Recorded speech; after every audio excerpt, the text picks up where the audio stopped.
ఏపీలో ఇవాల్టితో నామినేషన్ల ఉపసంహరణ గడువు ముగుస్తుంది. మధ్యాహ్నం 3 గంటల వరకు నామినేషన్లు విత్డ్రా చేసుకునే అవకాశం ఉంది. రాష్ట్రంలో 25 పార్లమెంటు స్థానాలకు 503 నామినేషన్లు, 175 అసెంబ్లీ స్థానాలకు 2705 నామినేషన్ల ఆమోదం లభించనుంది. ఎన్డీఏ కూటమి తరపున 6 స్థానాల్లో రెబెల్ అభ్యర్థులు నామినేషన్లు వేరున్నారు. రెబెల్ అభ్యర్థులను బుజ్జగించినా వెనక్కి తగ్గని వైనం. ఇక నామినేషన్ల ఉపసంహరణపై ఉత్కంఠ నెలకొంది. ఇక ఇదే అంశంపై మరింత సమాచారం మా ప్రతినిధి ప్రసన్న అందిస్తారు. ప్రసన్న, చెప్పండి.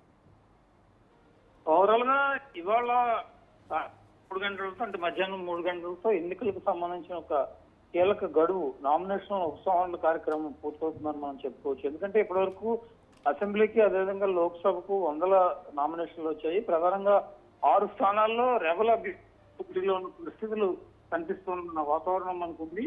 విజయనగరంలో మేసాల గీత, ఉండిలో శివరామరాజు, పోలవరంలో సూర్యచంద్రరావు, నూజివీడులో ముద్దుబైన వెంకటేశ్వరరావు, గన్నవరంలో శ్రీనివాసరావు, అదేవిధంగా కావలిలో కుప్పలేటి సుధాకర్ రెబల్స్ గా నామినేషన్ వేశారు. రెబల్స్ అభ్యర్థులను బుజ్జగించినా కూడా తెలుగుదేశం పార్టీ నుంచి కొంత వెనక్కి తగ్గిన పరిస్థితి అయితే ప్రస్తుతం మనకి ఓవరాల్ చెప్పుకోవచ్చు. అయితే ఈ నామినేషన్లు సాయంత్రం వరకు గడువు ఉంది కాబట్టి ఎవరెవరు విత్డ్రా అయ్యే అవకాశం ఉంది, ఎవరెవరిని కొంత కన్విన్స్ చేయగలుగుతారు. ఎందుకంటే వాళ్ళు పోటీలో ఉంటే కనుక మిగిలిన అభ్యర్థుల విజయ అవకాశాలు కొంచెం తక్కువగా ఉండే పరిస్థితి ఉంది కాబట్టి ఈ రకమైన వాతావరణం కనిపిస్తుందని చెప్పుకోవచ్చు. అయితే వాళ్ళు కనుక రెబల్స్ నుంచి పోటీలో తప్పుకోకపోతే కొంత ఇబ్బందికర వాతావరణం ఉండే పరిస్థితి కూడా మనకు కనిపిస్తుంది. ఈ విషయాన్ని దృష్టిలో పెట్టుకుని కొంత రెబల్స్ ని బుజ్జగించే ప్రయత్నం కూడా జరుగుతుంది. ఓవరాల్ గా ఇవాళ మధ్యాహ్నం 3 గంటలతో నామినేషన్ గడువు ముగుస్తూ ఉంది కాబట్టి ఇక పూర్తి స్థాయిలో వచ్చే నెల 13వ తారీఖు ఎన్నికలకి సమాయత్తం అవడానికి 2 వారాల గడువుకు సంబంధించి తెలుగుదేశం పార్టీ కానీ, వైసీపీ కానీ, కూటమి తరపున కానీ ప్రచారాన్ని కూడా నేతలు రెడీ అవుతున్నారు. ఆల్రెడీ జగన్మోహన్ రెడ్డి 3వ విడత ప్రచారం కూడా మొదలు పెట్టారు.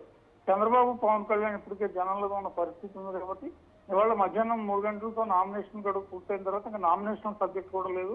డైరెక్ట్ గా ఎన్నికల ప్రచారం మీద నేతలందరూ దృష్టి పెట్టే వాతావరణం అయితే మనకు కనిపిస్తుంది. Okay right, thank you Prasanna.